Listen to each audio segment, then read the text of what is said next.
British Columbia Institute of Technology acknowledges that our campuses are located on the unceded traditional territories of the Coast Salish nations of Musqueam, Squamish, and Tsleil-Waututh.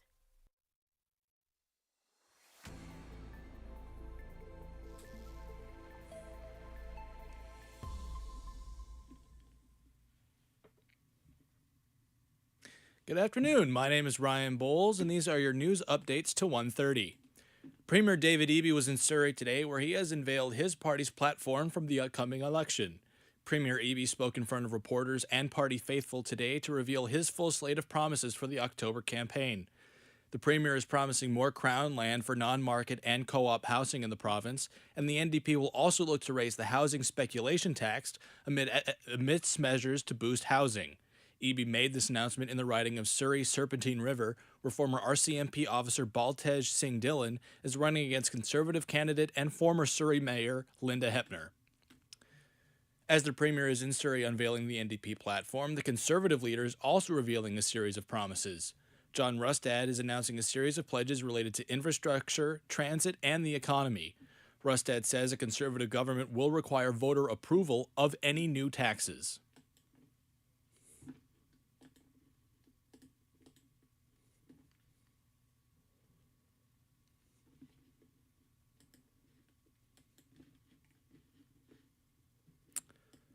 The BC Nurses Union is urging a vote for health care in the October 19th election. Our reporter Isabella Calisi explains what the union is looking for from party leaders.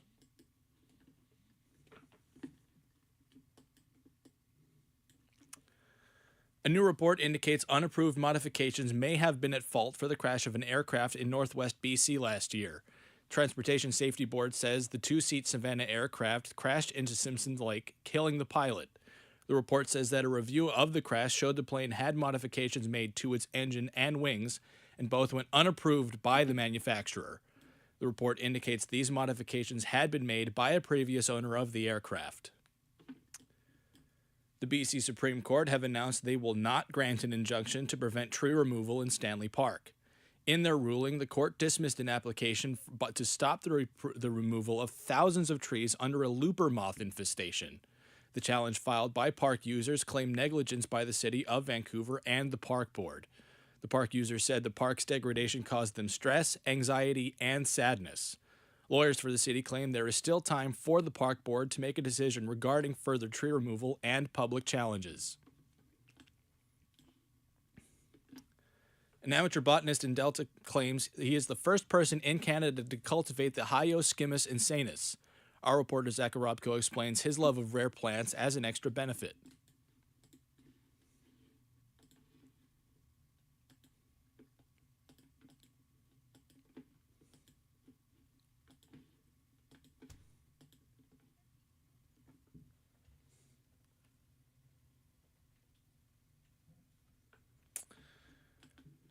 Canada Post has announced 2 new stamps honoring Canadian music television. The National Post Service says the stamps will feature Much Music and Musique Plus for their contribution to Canadian music.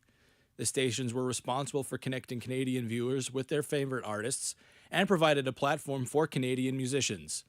Both stations hosted many popular programs, with the most notable being Much Music's Countdown and Video on Trial. Canada Post will be unveiling the stamps next Thursday in separate ceremonies in Toronto and Montreal. And for your weather, today we'll see a mix of sun and clouds with a high of 16 and a low of 9 tonight. The rain rolls in this evening and will continue into Friday, where we'll expect a high of 13. This was your news update to 1:30. My name is Ryan Bowles, and you're listening to BCIT's The Crow. Stay tuned for sports.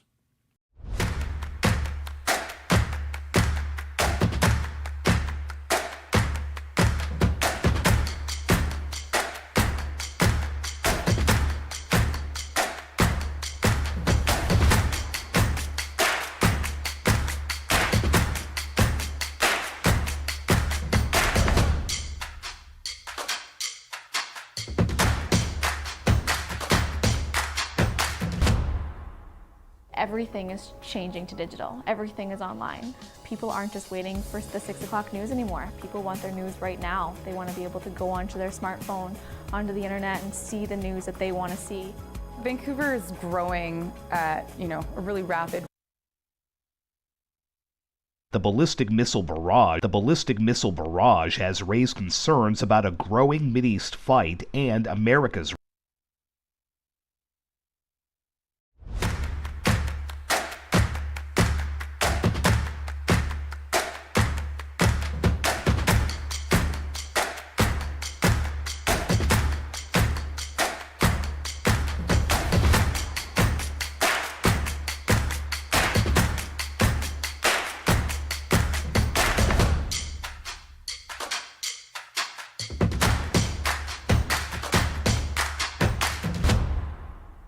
Everything is changing to digital. Everything is online. People aren't just waiting for the 6 o'clock news anymore. People want their news right now. They want to be able to go onto their smartphone, onto the internet, and see the news that they want to see. Vancouver is growing at, a really rapid rate, the Lower Mainland even, and with the tools that we're given here, we're able to cover all of that. Welcome to BCIT Magazine. I'm Radhika Sikakane. In the program, they really leave it up to you. I mean, the help is there when you need it, figuring out how to use the programs like Premiere, Audition, and figuring out how to use the cameras. But it's up to you to sort of experiment and figure out what you can do when you go out in the field. They brought candles and flowers to remember the student who lost her life yesterday. Theresa May says the international community condemns Moscow. They really make sure that you know the basics and you are able to put out a quality product. I'm Brady Tretnero. And I'm Radhika Sikakane. Thank you for tuning in to BCIT Magazine.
Good afternoon. My name is Keenan Tregaskis, and this is your sports update to 140.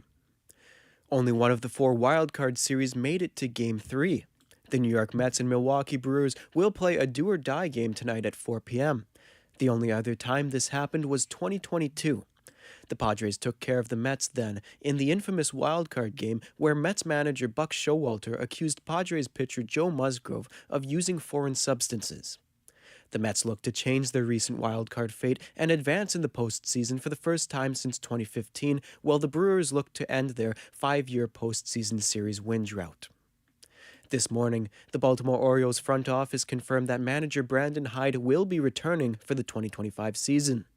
Following their elimination last night, the Orioles' postseason losing streak reached 10 straight games, becoming the 6th ever in MLB history to reach the double-digit mark. Last night, fans speculated and shared their disdain toward their manager following a 1-run effort across 18 innings of baseball. 2 NFC South Division rivals face off tonight on Thursday Night Football. The Tampa Bay Buccaneers are in Atlanta to face the Falcons. The teams have split their season series the last 2 years. Today also marks the first day of a 55-day stretch where there will be either an NFL or college football game on. The next day without a game will be on November 27th. Viewers are set to get a behind-the-scenes look at the last hockey season with Prime Video's new series, Face Off, Inside the NHL, set to debut tomorrow. The 6-part series includes Edmonton falling just short in its quest for the Stanley Cup. Oilers winger Zach Hyman says the series will provide fans with a window into NHL life. In the moment, fans don't really have access to how does this guy react in between periods, or how does this guy react after a game, or what does the captain say in the locker room after a hard loss or after a win. Hyman says the series is focused on the individual personalities, including Oilers captain Connor McDavid. Friday also marks the start of the NHL season. The New Jersey Devils and Buffalo Sabres drop the puck in Prague as once again the Stadium Series launches the NHL season into action. Both the teams are featuring a new head coach to take on the duties behind the bench. Devils brought in former Toronto Maple Leafs head coach Sheldon Keefe.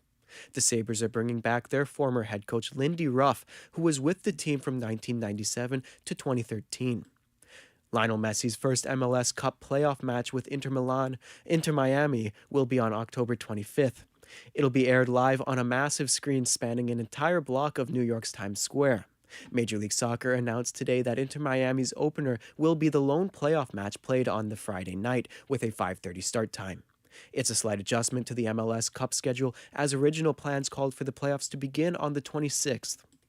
Inter Miami clinched the MLS Supporters' Shield given to the league's best regular season team on Wednesday night with a 3-2 win in Columbus. With the second match day for the UEFA Champions League wrapped up, soccer fans can shift their eyes to the Europa League and Conference League, which are playing today. With all 34 games either completed or underway, fans have a lot on their plates. 2 former UCL champions began play at noon. Manchester United are in Portugal playing FC Porto, with both clubs looking for their first win of the young campaign. Porto lead 3-2 with the game winding down. Caitlin Clark has been named WNBA Rookie of the Year in a near-unanimous vote. A national panel of sports writers and sportscasters gave the Indiana Fever guard 66 of 67 votes. Chicago Sky forward Angel Reese received the other vote. Clark, the number 1 overall pick from Iowa, averaged 19.2 points and a league-best 8.4 assists per game while helping the WNBA set attendance records and garner mainstream attention. She struggled a bit early on in the season, but found her groove and was an all-star starter and led the Fever to the playoffs. Gymnastics star Simone Biles is giving the men's side of the sport a welcome boost. Several members of the U.S. men's Olympic team that captured bronze in Paris have joined Biles for her post-Olympic tour. Biles says this decision was designed to show fans of the women's side of the sport what the men's side has to offer. Interest in men's gymnastics is spiking after the Paris Games, which could use some help as supporters at the NCAA level wanes. Once again, I am Keenan Tregaskis, and this was your sports update to 140.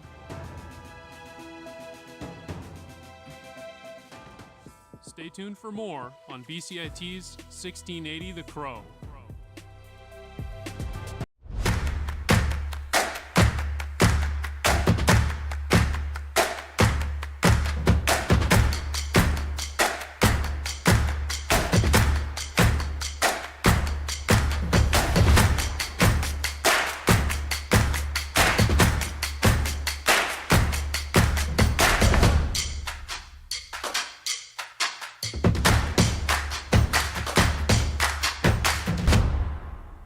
Everything is changing to digital. Everything is online. People aren't just waiting for the 6 o'clock news anymore. People want their news right now. They want to be able to go onto their smartphone, onto the internet, and see the news that they want to see. Vancouver is growing at, a really rapid rate, the Lower Mainland even, and with the tools that we're given here, we're able to cover all of that. Welcome to BCIT Magazine. I'm Radhika Sikki-King. In the program, they really leave it up to you. I mean, the help is there when you need it, figuring out how to use the programs like Premiere, Audition, and figuring out how to use the cameras. But it's up to you to sort of experiment and figure out what you can do when you go out in the field. They brought candles and flowers to remember the student who lost her life yesterday. Theresa May says the international community condemns Moscow. They really make sure that you know the basics and you are able to put out a quality product. I'm Brady Tretanero. And I'm Radhika Sikki-King. Thank you for tuning in to BCIT Magazine.